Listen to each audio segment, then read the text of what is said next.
قوم کو سمجھ آ جاتی تو. کیونکہ دیکھیے عبداللہ صاحب، میرے اختلافات نواز شریف سے ہیں.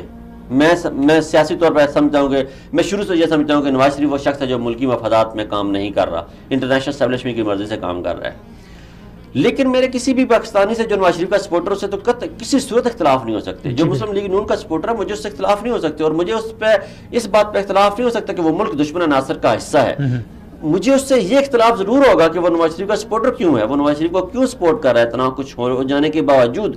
لیکن میں اس کی پاکستانیت پہ شک نہیں کر سکتا.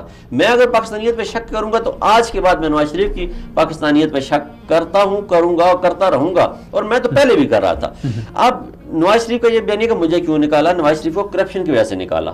نواز شریف نے پیسہ چوری کیا ملک کا.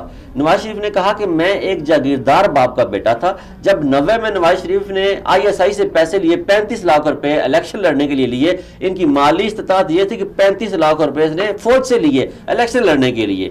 ٹھیک ہے جی، فوج سے الیکشن لڑنے کے لیے جو شخص نے 35 لاکھ روپے لیے، وہ 1993 میں جا کے 4 ملین پاؤنڈ کے لندن میں فلیٹ خرید لیتا ہے. وہ کرپشن تھی نا، اس وجہ سے نکالا تھا آپ کو. بڑھیا جی. پھر وہ شخص کہتا ہے کہ میرا قصور کیا ہے. آپ کا قصور یہ ہے کہ آپ ہمیشہ ملک کے غدار رہے ہیں، آپ نے ملک سے وفاداری نہیں کی. کہتا ہے میں نے موٹر وے دی، موٹر وے وہ منصوبہ دیا جس نے کما کے پاکستان کو کچھ نہیں دیا.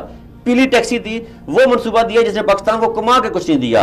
پھر تم نے رخصت دیے نوجوانوں کو، وہ منصوبہ دیا جس نے کما کے کچھ نہیں دیا. پھر تم نے قرض دیے نوجوانوں کو، وہ منصوبہ دیا جس نے کما کے کچھ نہیں دیا. پھر تم نے لیپ ٹاپ دیے، وہ منصوبہ دیا جس نے کما کے کچھ نہیں دیا. پھر تم نے کرائے کے بجلی گھروں سے بجلی خریدی، وہ منصوبہ دیا جس نے کما کے کچھ نہیں دیا. پھر تم نے سولر پلانٹ لگایا، وہ خسارے میں گیا. پھر تم نے نندی پور پاور پلانٹ بنایا، وہ خسارے میں گیا. اور پھر تم نے میٹرو اورنج بس کا چورن بیچا عوام کے سامنے، اور عوام کو یہ بتانا بھول گئے کہ یہ روزانہ کی بنیاد پہ عوام جو ہے 1 ارب روپے کا ٹیکہ لگا رہے ہیں. جی بالکل ایسی. یہ وہ منصوبے نواز شریف کا، یہ قصور ہے. نواز شریف نے اس ملک کی فلاح و بہبود کے لیے کچھ نہیں کیا، صرف اپنے الیکشن کمپین کرتا رہا یہ 5 سال. یہ شخص اس نے ہر اس کا منصوبہ جو ہے، پھر اس نے کہا کہ مجھے کافر قرار دے دیا گیا. مجھے کافر قرار دے دیا گیا.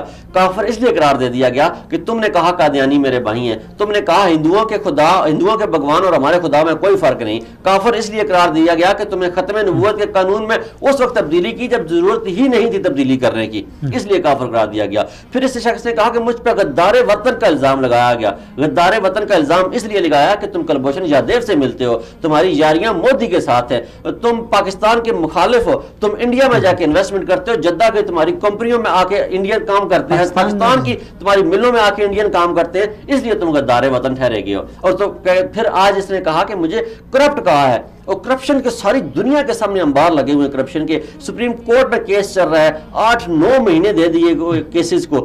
2 سال سے پاناما کا کیس چل رہا ہے الیکشن اس میں عدالت میں. ایک بھی ثبوت آپ الیکشن کمیشن کو نہ دے سکے، آپ عدالت کو نہ دے سکے، آپ جج کے سامنے پیش نہ کر سکے. ہمیشہ پروپیگنڈا کیا ملک کے خلاف. اس لیے یہ الزام جو آج آپ نے لگایا بنیر کے جلسے میں، یہ ان کے جوابات تھے.